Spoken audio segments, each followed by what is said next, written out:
PPL이라는 말, 이제는 다들 익숙하시죠? 영화나 드라마 등 미디어 속에서 상품을 직접 노출시키는 간접 광고를 뜻하는 말이죠. 그 중에서도 자동차는 온갖 영화나 드라마에서 단골로 등장하는 PPL 중 하나입니다. 다른 제품처럼 극의 흐름을 방해할 요소가 비교적 적은 편이고 우리 일상과 가장 밀접한 제품인 만큼 주인공과 주변인이 타는 차 혹은 악당이 타는 차로 활용되며 관객들에게 브랜드와 모델을 각인시키기에도 좋죠. 등장인물의 소득 수준에 비해 말도 안 되는 차를 타거나 하나의 브랜드로 도배가 되어 있는 경우에 몰입을 깨는 일도 종종 있지만요.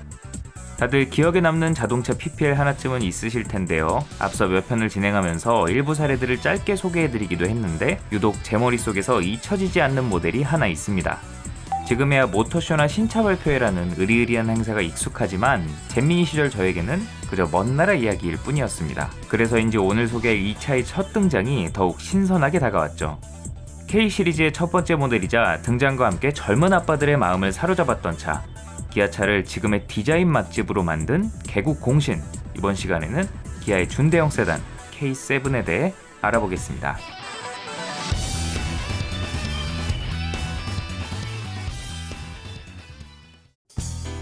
현대차와 한 식구가 된 기아는 여러모로 고민이 많았습니다. 당시 대세로 자리 잡은 플랫폼 공유를 적극적으로 도입한 덕에 외관마저 닮은 형제차들이 같은 차급으로 판매되고 있었고 소비자들에게 기아차는 그저 현대차의 염가형 모델로 인식되고 있었기 때문이었죠. 지금에야 나아졌지만 얼마 전까지만 해도 기아차에는 구형 옵션과 파워트레인, 현대차에는 신형 옵션과 파워트레인을 시간차를 두어 적용하는 등 동급 기아차와 현대차를 비교하면 현대차 쪽의 상품성이 조금이라도 우세한 경우가 많았습니다. 서자라는 불명예스러운 별명을 얻게 된 이유도 이 때문이었죠. 비록 한 지붕 아래 있지만 그룹 내에서도 엄연히 경쟁 구도가 유지되고 있기 때문에 신차 출시 일정이나 신기술 적용 부분에서 서로 견제가 이루어지는 것이죠. 그렇게 자신만의 색깔을 점점 잃어가던 기아는 고심 끝에 현대차와 차별할 수 있으면서도 가장 강력한 돌파구를 찾아내게 됩니다. 바로 매력적인 디자인이었죠. 이윽고 지금의 현대차 정의선 부회장이 2005년 당시 기아차 사장으로 선임되면서 힘이 실리자 본격적으로 디자인 경영을 내세웠어요. 기아차 편에서 한 번은 꼭 나오는 이분의 영입도 그때 결정된 외부 전문가 영입이라는 파격적인 인사였죠. 특히나 요즘 차를 선택할 때 이 디자인의 비중이 가장 높아진 것을 생각하면 결과적으로도 좋은 결정이었습니다.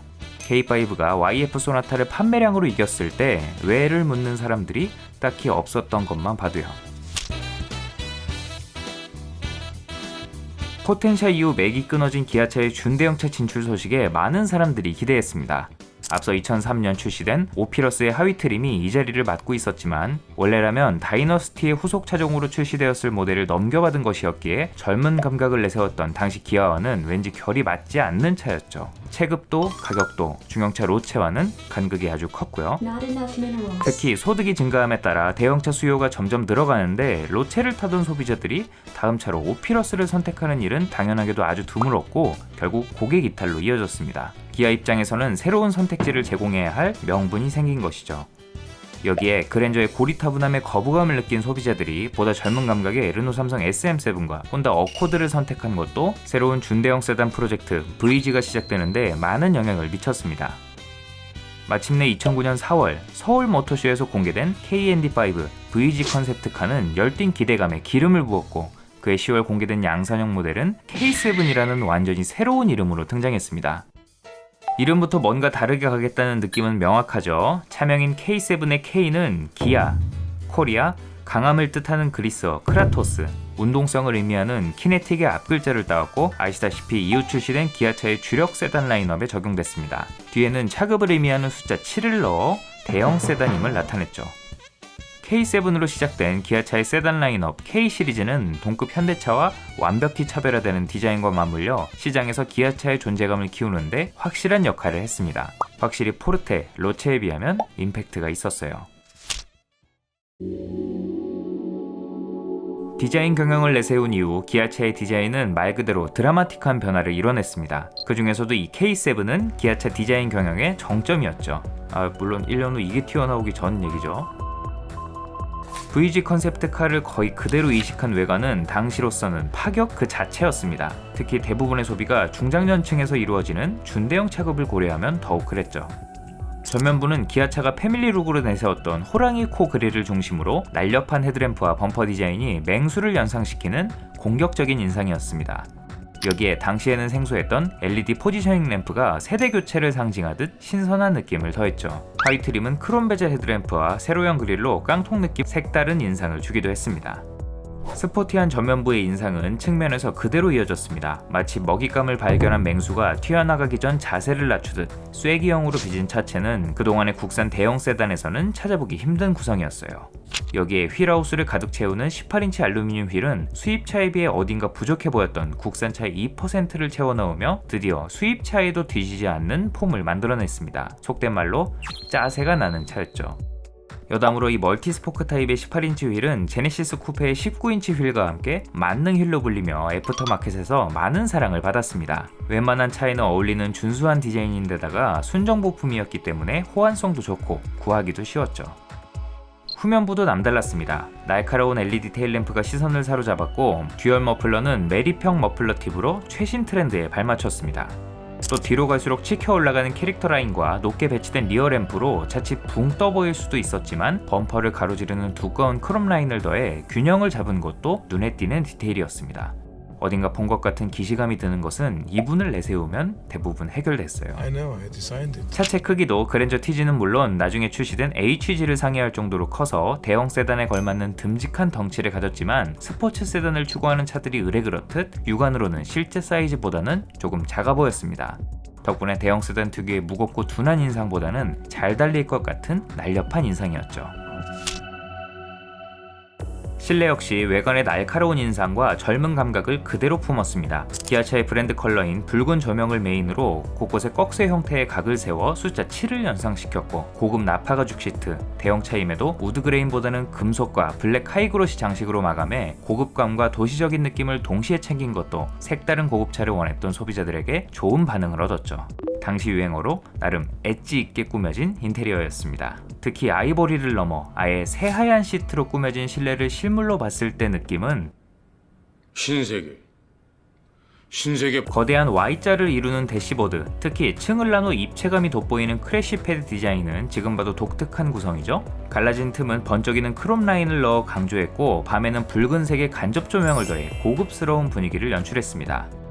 다만 가게 너무 집착해서일까요? 방패 형태의 센터 페시아 디자인은 호불호가 크게 갈리는 지점이었습니다. 어느 고전 로봇 캐릭터에 갑바가 떠오른다는 이야기도 심심찮게 나왔죠.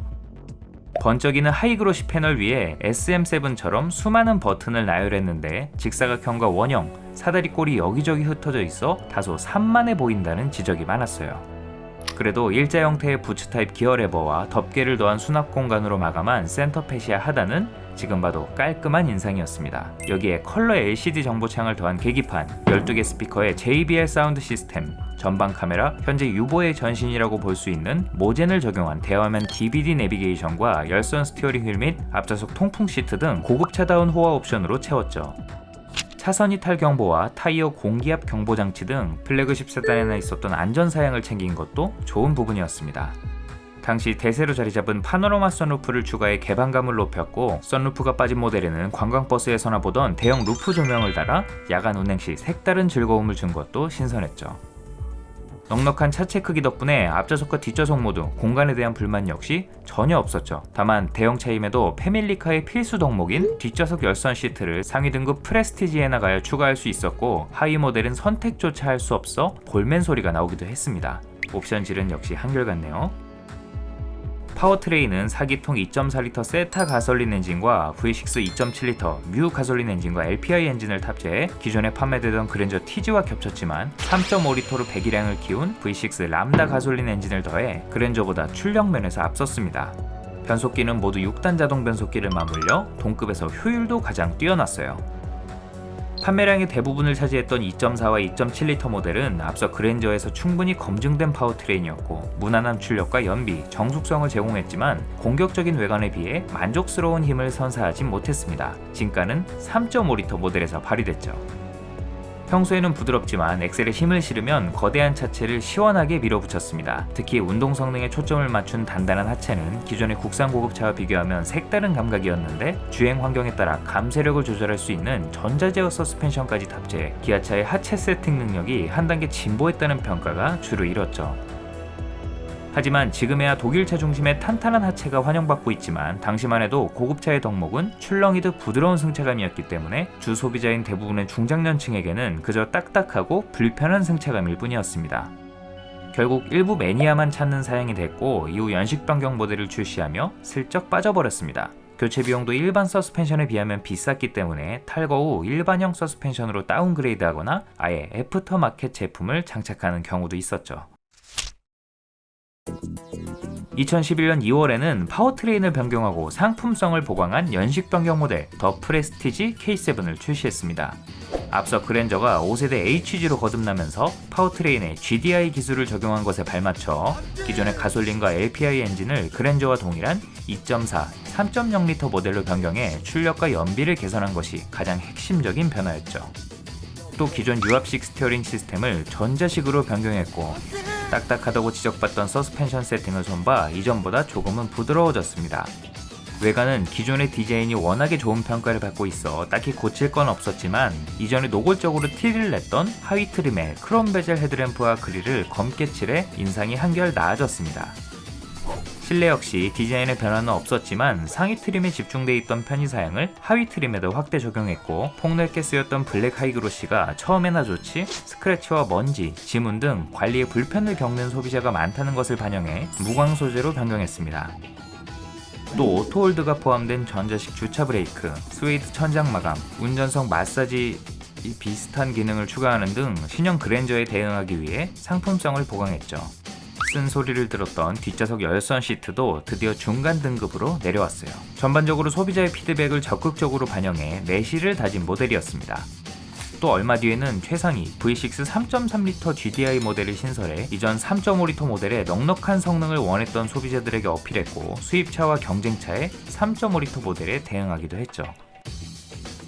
한편 초기 연식의 경우 그랜저 HG가 가스렌저라는 별명을 얻었던 것과 마찬가지로 고속주행 시 배기가스가 실내로 유입되는 문제가 발생하기도 했습니다.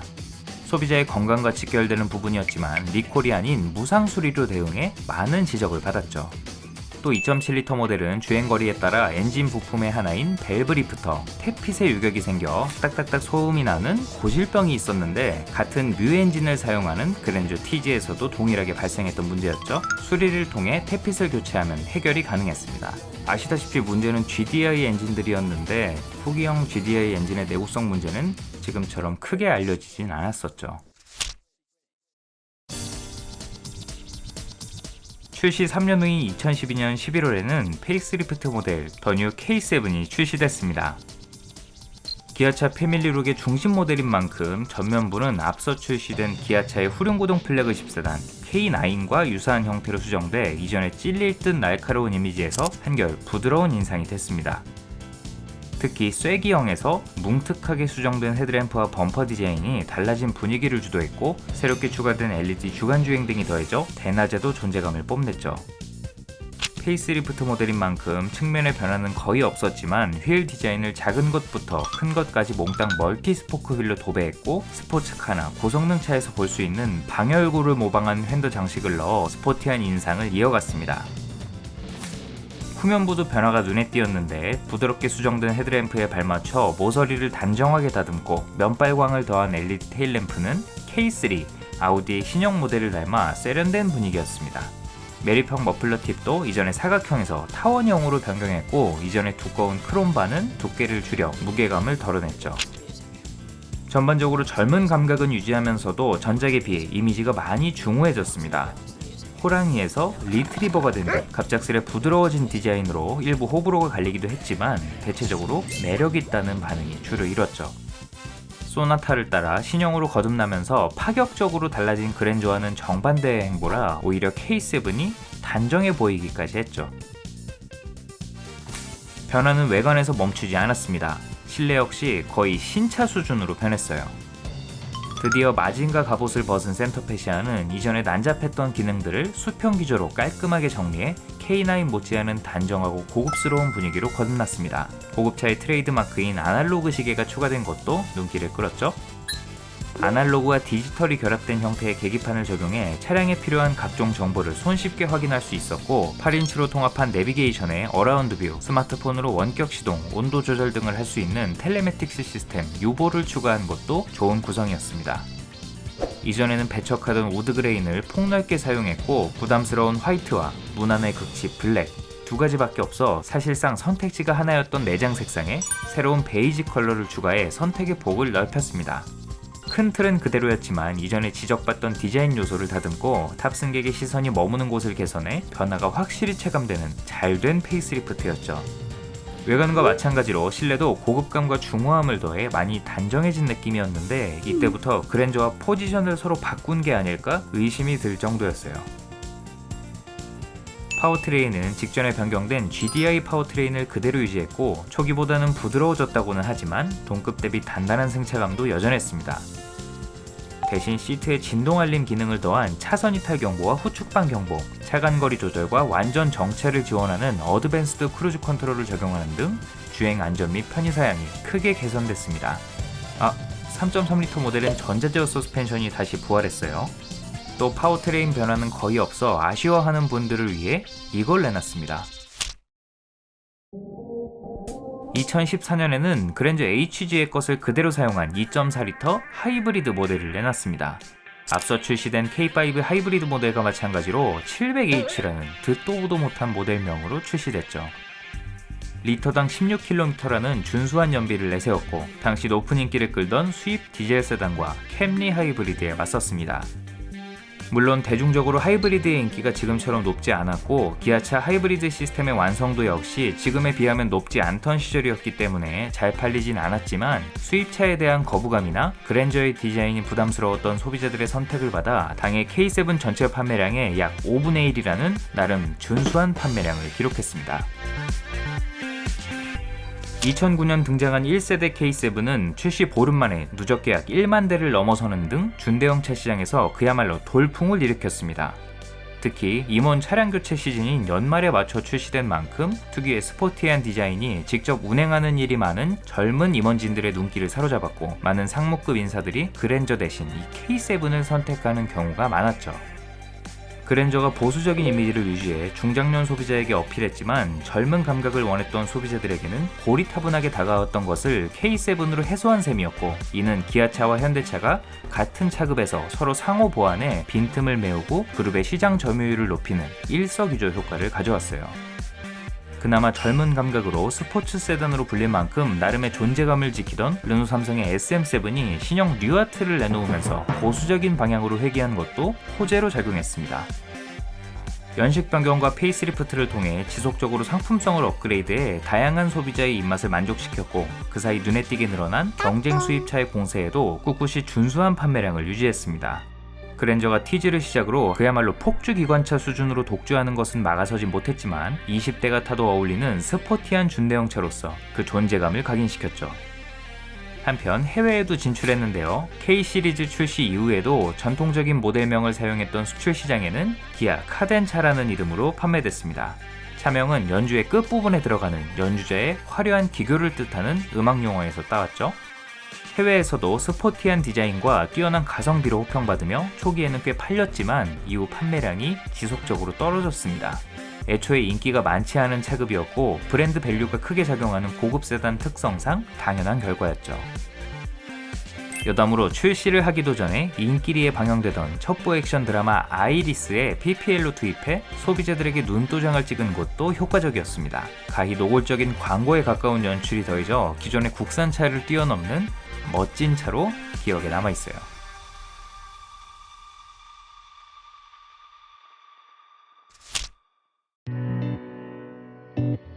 그 사이 차 만들기에 있어 이 디자인이 차지하는 비중이 점점 커졌고, 이제는 전 세계 자동차 메이커의 최우선 과제로 떠오르면서 현대기아차 역시 따로 건물을 세워 실무자들을 더 완벽하게 분리하는 등 디자인에 힘을 쏟기 시작했습니다. 여러분들도 요맘때부터 디자이너들이 차량 홍보에 전면에 나서는 걸 확실히 많이 보셨을 거예요. 디자인의 힘이 그만큼 강해졌습니다. 이런 분위기 속에 앞서 1세대 K7이 디자인으로 많은 소비자들을 매료시켰던 만큼 2세대 모델에 대한 기대감 역시 상당했죠. 1년 먼저 출시된 K5 2세대 모델의 소비자 반응을 보면 기아 입장에서 딱히 반가운 분위기는 아니었을 거예요. 2세대 올류 K7은 2016년 1월 등장했습니다. 외관은 직전 모델의 순한 이미지를 깨고 다시금 호랑이를 연상시키는 날카로운 인상이었죠. 그랜저가 HG를 출시하면서 환골 탈태 수준으로 달라진 것을 떠올리면 은근히 보수적인 변화였는데, 전작과는 같은 곳이 없을 정도로 모든 부분이 바뀌었지만 누가 봐도 기아에서 나온 K7이었습니다. 이전 모델의 디자인이 좋은 평가를 받은 만큼 이미지 변신보다는 개선을 하는 것에 초점을 맞춘 모양새였어요. 전면부는 길쭉한 헤드램프와 가로로 이어진 그릴이 시선을 사로잡았습니다. 이전에 포지셔닝 램프를 계승하는 LED 주간주행 등은 전체적인 형상은 Z자이지만 바깥쪽을 꺾어 숫자 7을 연상시키는 디테일을 넣었습니다. 앞에서 보면 그냥 일자로 보였지만요. 이후 풀 LED 헤드램프가 추가되면서 미래지향적인 분위기와 함께 LED 주간주행 등의 방향지시 등까지 넣으면서 존재감을 강조하기도 했습니다. 출시 1년이 채 안 돼 추가되는 바람에 기존 풀옵션 구매자들을 벙찌게 만들었지만, 역시 사람이나 차나 눈이 예쁘면 일단 반은 먹고 들어가는 것 같아요. 특히 얘랑 얘는 또 마세라티나 볼보가 떠오르는 안쪽으로 움푹 패인 세로형 그릴은 그동안 국산차에서는 보기 힘든 디테일이었는데, 직선이 강조돼 자칫 무겁고 둔한 인상이 될 수 있었던 전면부에 음각으로 입체감을 더해 이를 해소한 느낌이었습니다. 여기에 기아차의 신형 모델과 마찬가지로 이마에 노치를 추가해 패밀리 룩을 강조한 것도 사소한 디테일이지만 신선한 느낌을 줬죠. 측면은 C필러 디테일로 전작의 분위기를 계승했고, 일자로 쭉 뻗은 벨트 라인 덕에 차가 이전보다 훨씬 길어진 인상이었는데, 이상하게 차가 좀 껑충하다는 느낌도 함께 들었습니다. 외인과 하니 전작에선 리어 램프에서 뻗어나와 도어 캐치로 이어지는 라인이 하나 더 강조되면서 무게중심을 잡아줬지만, 신형은 이걸 부드럽게 처리하면서 문짝이 지나치게 넓게 느껴졌고, 헤드램프와 리어 램프가 아주 높게 배치된 것만 같은 기분이었죠. 줄 하나 긋고 안 긋고의 차이가 아무튼 이렇게 크네요. 그냥 제 개인적인 느낌입니다. 휠은 전작처럼 모두 멀티 스포크 휠로 구성했고, 최상위 트림의 19인치 스퍼터링 휠은 현대기아차에서 주로 사용하는 방사형 디자인으로 실제 수치보다 커 보였고, 반광 재질이라 번쩍이는 크롬휠보다는 비교적 덜 부담스러웠죠. 입체감이 돋보이는 LED 테일램프는 헤드램프에 Z자 디테일을 이어받아 통일감을 줬습니다. 가로로 이어진 크롬바와 붉은 반사판, 메리평 머플러 팁을 더해 후속 모델이라는 느낌도 전달했죠.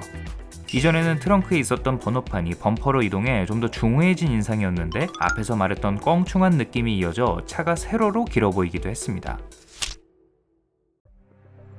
달라진 외관에 대한 평가는 이전처럼 칭찬일색만은 아니었습니다. 신차 발표회장에 직접 선 피터 슈라이어 사장이 2세대 K7을 직접 발표하면서 내세운 키워드는 고급스러움과 품격. 그의 말대로 2세대 올류 K7은 전작보다 더 커지고 무게감 있는 고급 세단이었습니다. 캐치프레이즈인 소프트 카리스마에서도 짐작할 수 있듯 스포츠 세단의 역동감보다는 보다 정제된 인상을 추구했죠. 실제로 차체는 이전보다 모든 부분에서 아주 약간 커졌는데, 신형이 유난히 커 보이는 것도 이런 이유가 작용했기 때문이었습니다. 하지만 일부 소비자들에게는 이 진중해진 모습이 거부감으로 다가왔고, 역시나 기대 이하라는 반응도 많았죠. 전작의 디자인을 더 높게 평가하는 분들도 꽤 많고요. 실내로 들어오면 그 변화가 더 두드러졌습니다. 계기판과 인포테인먼트를 한데 묶은 듀얼 패널 스타일로 약간의 운전자 중심 구조였던 전작과는 달리, 앞서 출시된 2세대 K5와 마찬가지로 완전한 수평 기조의 인테리어를 채택하면서 넓고 차분한 고급 세단의 분위기를 연출했습니다. 실내를 가로지르는 우드그레인과 가로줄로 단정하게 배치된 각종 버튼, 차급에 걸맞는 고급 소재로 꾸민 실내는 확실히 단정해지긴 했지만, K7이라는 차를 떠올리면 너무나도 모범생이 된 듯한 이미지였습니다. 근데 이제 재미는 없는. 그래도 이전의 풍부한 편의 사양은 그대로 유지하면서 헤드업 디스플레이, 스마트폰 무선 충전 시스템, 긴급 제동 보조, 반대쪽 바퀴에 약간의 제동을 걸어 주행 중 후측방에서 접근하는 차량과의 충돌을 막는 후측방 충돌 회피 시스템을 적용하는 등 각종 첨단 편의 장비 및 드라이브 와이즈로 명명된 최신 안전 사양이 추가돼 상품성을 개선했습니다. 여기에 플래그십 세단에나 있었던 양문형 센터 콘솔과 호불호가 갈리긴 했지만 착자감이 좋은 나파 가죽 시트에 뱀 가죽을 연상시키는 퀼팅 무늬를 넣어 고급감을 더했죠. 특히 동급에서 가장 긴 휠베이스로 가뜩이나 넓었던 뒷좌석이 더 쾌적해졌고 이전에는 없었던 뒷좌석 측면 커튼을 추가해 소퍼 드리븐으로서도 무리가 없는 수준이 되었습니다. 공간만큼은 다른 세단들이 따라올 수가 없었어요. 이때까지도 모하비엔 없던 전동 트렁크도 파워트레인은 개선된 2.4L GDI 가솔린 엔진을 주력으로 이전 3.0L LPI, 3.3L 가솔린 모델을 유지했습니다. 중간 등급인 3.0L GDI 모델은 이후 출시된 신형 그랜저 IGI 판매 간섭을 우려해서인지 나중에나 슬쩍 추가됐죠. 특히 수입차로 인해 디젤 세단의 거부감이 해소되자 2.2L 디젤 모델을 내놓기도 했습니다. 물론 직전 터진 폭스바겐 디젤 게이트로 디젤 파워트레인 자체에 부정적인 시선을 보내는 소비자들이 많아졌지만 여전히 수입차에서는 대세였고 오히려 국산 디젤 세단이 반사이익을 얻어 수요는 확실히 있었죠. 2.1L 디젤과 3.0, 3.3L 가솔린 모델에는 8단 자동 변속기를 새롭게 탑재해 사양면에서 그랜저를 앞섰습니다. 여기에 신형 하이브리드 모델까지 추가되며 가솔린 3종, 디젤과 LPG 각 1종, 하이브리드까지 단일 차종 안에서 파워트레인을 무려 6가지나 선택할 수 있었습니다. 특히 하이브리드 모델은 휠 디자인만 빼면 모든 면에서 완성도가 높아졌고 그 사이 하이브리드 파워트레인에 대한 소비자 선호도가 높아지면서 구매를 고려하는 분들이 많았습니다. 모터와 배터리의 성능이 더 강력해짐에 따라 순수 전기로만 주행할 수 있는 거리가 더 길어졌고 덕분에 효율도 나아졌습니다. 세대 교체가 이루어짐에 따라 차체 강성과 주행 안정성도 전작에 비해 꽤 좋아졌는데 이는 기반이 된 현대 소나타가 YF에서 LF로 넘어오면서 완성도가 비약적으로 상승한 것을 떠올리면 납득이 가능했습니다. 다만 단정해진 실내만큼이나 주행 감각도 단정했죠. 전반적인 차량의 성격이 스포츠 세단에서 단정한 고급 세단으로 옮겨감에 따라 전작에선 주소비자의 입맛을 사로잡지 못한 단단한 승차감 대신 부드러운 승차감을 택했습니다. 부활했던 전자제어 서스펜션도 다시 사라졌어요. 1세대 모델이 젊은 아빠차였다면 2세대 올류 K7은 그냥 아빠차가 됐고 스포티한 대형 세단을 원했던 소비자들에게는 이 역시 호불호가 갈리는 지점이었는데 운전하는 아빠는 지루해졌을지언정 함께 탄 가족들은 더 안락하고 편안해진 것은 분명했어요. 드라마 도깨비를 통해 강한 인상과 부드러운 매력을 모두 보여준 배우 공유를 모델로 내세운 것도 적절했습니다. 2017년 말에는 일부 사양을 업그레이드해 상품성을 높인 연식 변경 모델을 출시했습니다. 못생긴 하이브리드 모델의 17인치 휠을 가솔린 사양과 비슷하게 수정해 그나마 볼만해졌고 강화된 배기가스 규제에 맞춰 디젤 모델에 요소수 장치가 추가된 것도 짚고 넘어갈 만한 지점이었죠. 특히 신형 그랜저 IG에 탑재된 차선 이탈 방지 보조를 포함한 고속도로 주행 보조 장치가 추가돼 주행 편의성이 눈에 띄게 좋아졌습니다. 올류 K7은 전작에 비해 많이 부드러워지긴 했지만 남아있는 호랑이 기운으로도 임팔라와 숭어는 손쉽게 잡아먹었습니다. 의외로 가격도 거의 안 올랐는데 옵션 구성이 다양해지면서 주력 트림의 가격은 체감상 높아졌지만 3.3L 모델의 풀옵션 가격은 오히려 직전 모델보다 저렴했어요. 여전히 폭주 기관차 수준인 그랜저의 독주는 견제하지 못했지만 꾸준한 상품성 개선으로 다양한 소비자들의 입맛을 사로잡았고 2019년 이게 출시되기 전까지 준수한 판매량을 유지했죠. 눈에 띄게 커진 SUV 파도에 세단의 점유율이 SUV에게 잠식당하기 시작했습니다.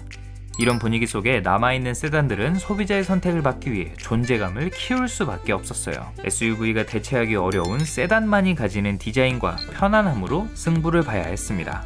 2019년 출시된 K7의 페이스리프트 모델은 그 고민이 잘 드러나는 차였습니다. 프리미어라는 서브네임에 기대한 만큼 거의 신차 수준의 업그레이드를 이뤄냈죠. 외관은 사이드 캐릭터 라인을 제외한 모든 부분을 바꿨습니다. K9이 신형 모델의 휜수염 고래를 대입했다면 이쪽은 호랑이를 넘어 백상아리에 가까워진 인상이었어요. 특히 기존의 날카로움을 유지하면서 더 묵직하고 담대해진 전면부가 눈길을 끌었는데 이전보다 더욱 커진 라디에이터 그릴은 세로살이 두께를 함께 키웠고 애매하게 2번 꺾은 라인을 하나로 깊게 정리해 입체감이 더 두드러졌습니다. 여기에 얇아진 LED 헤드램프, 바깥쪽으로 꺾어 정면에서는 그 디테일을 알기 힘들었던 Z자 주간주행 등을 이번에는 안쪽으로 꺾어 그릴을 타고 흐르는 형태로 디자인해 독특한 인상을 만들어냈습니다. 범퍼 하단으로 이동한 방향지시 등은 마치 송곳니를 연상시켰죠. 덕분에 전면부의 포스만큼은 여느 국산 고급 세단은 물론 수입차와 비교해도 밀리지 않았어요. 측면의 변화는 크지 않았지만 전후방 범퍼를 살짝 늘리면서 전장이 5m에 육박하게 됐습니다. 제네시스 G80보다 긴 수치였죠. 달라진 휠 디자인 역시 외관과 잘 어울렸어요. 후면부 역시 변화가 확실했습니다. 기아차의 다른 라인업과 패밀리 룩을 이루기 위해 가로로 길게 이은 리어 램프는 일명 절취선이라고 불리는 분할된 형태의 조명을 넣어 신선함을 더했습니다. 위를 감싸던 크롬 라인은 아래로 이동했고 전체적으로 가로선이 강조돼 직전 모델보다 중후함을 강조한 인상이었지만 리어 램프가 높게 배치돼 붕 떠 보이는 느낌은 여전했죠. LED 램프 사이에 외로이 빛나는 벌브 타입의 방향지시 등은 이질감이 느껴졌고 머플러는 기존의 양갈로 머플러를 유지했지만 배기가스를 내뿜는 이미지를 줄이기 위해 범퍼 매립형 장식을 넣고 실제로는 바닥을 향하는 수도꼭지 형태로 디자인됐습니다. 개인적으로 이거 정말 이해가 안 되는 디자인 트렌드예요. 실내 역시 외관에 발맞춰 환골 탈퇴했습니다. 어째 K7은 페이스리프트만 했다 하면 내외관이 어마어마하게 달라지네요. 그 중에서도 탑승객의 시선이 가장 먼저 향하는 계기판과 인포테인먼트 화면의 변화가 달라진 분위기를 이끌었습니다. 특히 화면의 크기가 이전 8인치와 비교하면 역체감이 상당했어요. 12.3인치 대화면 LCD 모니터 2개를 사용해 플래그십 세단인 K9과 동일하게 구성했고 무선 업데이트를 지원하는 내비게이션, 사물 인터넷을 활용해 집안의 가전제품을 제어하는 카투홈 기능이 탑재돼 최신차다운 첨단 감각이 물씬 느껴졌죠. 여기에 신형 소나타에서 먼저 선보인 내장형 블랙박스 빌트인 캠과 파도 소리, 산새 소리와 같은 백색 소음으로 탑승객의 심신 안정에 도움을 주는 자연의 소리라는 독특한 기능까지 추가됐죠. 로드레이지를 방지해주는 효과가 있다고 하네요. 화면이 커지면서 송풍구는 화면 아래로 자리를 옮겼고 버튼이 밑으로 밀려나면서 이전의 아날로그 시계는 삭제됐습니다. 대신 이전의 부츠 타입 기어 레버를 고급 라인업에만 쓰이던 전자식 변속 레버로 변경하고 뱀 가죽 대신 K9의 것과 동일한 퀼팅 무늬를 적용해 전보다 훨씬 고급스러운 실내를 연출했죠. 블랙 하이그로시에 대한 기아의 변치 않는 사랑도 확인했습니다. 여기에 운동장 같은 뒷좌석과 넉넉하게 마련된 커튼, 개방감이 좋은 파노라마 선루프도 여전히 좋은 구성이었죠. 대세에 따라 얇은 무드라이트를 추가한 것도 좋았는데 너무 얇고 딱히 밝지도 않아서 차라리 1세대 모델처럼 간접 조명 방식으로 더 폭넓게 둘렀으면 좋았을 것 같아요. 파워트레인에도 드디어 변화가 찾아왔습니다. 주력 트림이었던 2.4L 세타 GDA 엔진을 새로운 2.5L 스마트 스트림 GDA 엔진으로 대체해 출력과 효율을 높였습니다.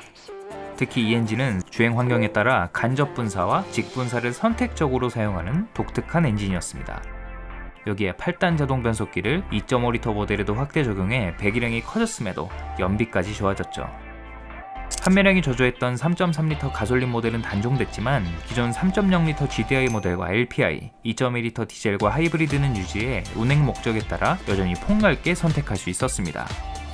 또 3.0L 모델에 한해 전동 스티어링 방식을 기존의 컬럼 타입 CMDPS에서 렉 구동형 RMDPS로 변경했는데 응답성과 조향 품질이 좋아진 것은 좋지만 차급이 아닌 트림에 따라 조향 시스템의 차이를 둔 것은 여러모로 아쉬운 부분이었습니다.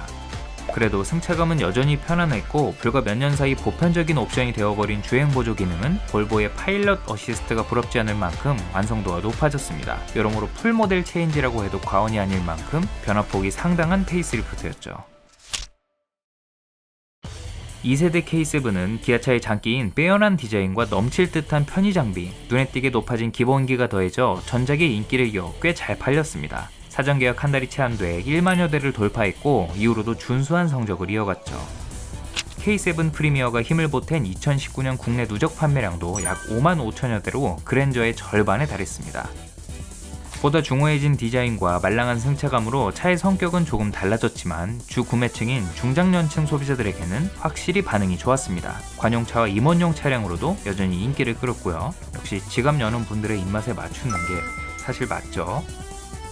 그 사이 쉐보레 임팔라, 르노 삼성 SM7 같은 경쟁차들이 시장의 선택을 받지 못하면서 국내 준대형차 시장은 그야말로 현대기아차의 동무대가 됐고, 이후 출시된 더 뉴 그랜저의 전위적인 디자인에 거부감을 느낀 소비자들이 오히려 보수적인 디자인의 K7으로 눈을 돌리면서 약간의 반사 이익을 얻기도 했어요. 한편 출시 이후 여러 문제들이 생겨 많은 오너들이 불편을 겪기도 했습니다. 올류 K7은 전국을 떠들썩하게 했던 공조장치의 수산화 알루미늄 토출 문제, 일명 에바가루 사태에 휘말리기도 했고, 최근 현대기아차의 발목을 부여잡고 있는 세타2 GDI 엔진 결함에 직접적으로 타격을 입은 모델이었죠. 특히 이 문제의 엔진이 1세대 모델부터 주력 트림으로 폭넓게 쓰였기에 그 문제가 더 심각했습니다. 엔진 부품 중에 하나인 크랭크 샤프트의 결함으로 엔진 내 이물질이 발생해 소음 유발, 엔진 오일 감소, 심한 경우 엔진이 손상되어 주행 중 시동이 꺼지거나 화재가 발생할 위험이 있었죠. 새로 탑재된 2.5L 스마트 스트림 엔진 역시 엔진 오일이 과도하게 소모되는 결함이 지적되는 등 부폭풍이 거세게 일었습니다. 정의선 부회장이 지난해 현대차 그룹 회장직에 오른 이후 품질 경영을 내세우면서 조단위에 엄청난 충당금을 쌓아 수습에 들어갔지만 소비자들의 불안감은 여전히 해소되지 않고 있죠. K7 프리미어가 아직도 팔팔한 와중에 후속 모델의 출시 소식이 들려왔습니다. 앞서 그랜저 IG가 K7이 무색할 정도의 페이스리프트로 체급과 상품성을 키우면서 시장을 휩쓸자 위기감을 느낀 기아가 발빠르게 나선 건데요. 후속은 최신형 플랫폼을 적용하면서 차체를 이전보다 키워 이번에도 그랜저를 능가하는 사양이었는데, 프리미어 같은 서브네임으로는 성에 안 찼는지 내친 김에 이름까지 바꿔 아예 급을 올려버리기로 결정했습니다. 기아의 스포츠 GT 모델이 끝내 스팅어라는 이름을 달고 나오면서 K 시리즈와 결을 달리하게 된 것도 이걸 위해서였을까요? 올해 출시된 후속 모델은 K8이라는 이름표를 달았고, 이를 추가한 만큼 체급도, 옵션도, 가격도 반체급 커졌죠. 얼떨결에 K7 프리미어를 끝으로 K7이라는 이름은 역사 속으로 사라졌어요. 르노 삼성 SM5가 SM6에게 바통을 넘기고 사라진 것과 비슷한 케이스인데, K8의 프로젝트명이 GL3인 것을 보면 분명 K7의 3세대 모델로 개발됐고 그 계보를 이어가고 있다고 볼 수 있겠습니다. 그나저나 소비자들이나 회사나 이 K7이라는 이름이 가지는 의미가 꽤 클 텐데 왜 말장난을 했을까요? 이건 아니라고 봐. 그래도 뭐 이름까지 바꿔줬으니 K8은 나중에 별도의 편으로 좀 더 자세히 다뤄보도록 하겠습니다. 지금까지 등장과 함께 빼어난 디자인으로 젊은 아빠들의 가슴을 뛰게 했던 기아 K7에 대해 알아봤습니다. 비록 한 지붕 식구이긴 하지만 전통의 강자 그랜저와 함께 시장을 양분하며 기아차의 대표 세단으로 자리매김했고, 국산차 특유의 압도적인 가성비와 넉넉한 공간으로 수입차를 선택할 때 꼭 한번 고민을 하게 만드는 복병으로 활약했죠. 객관적으로 봐도 이 가격에 이만한 차를 내놓는 브랜드가 몇 개 없어요. 찾아보셔도 재밌을 겁니다.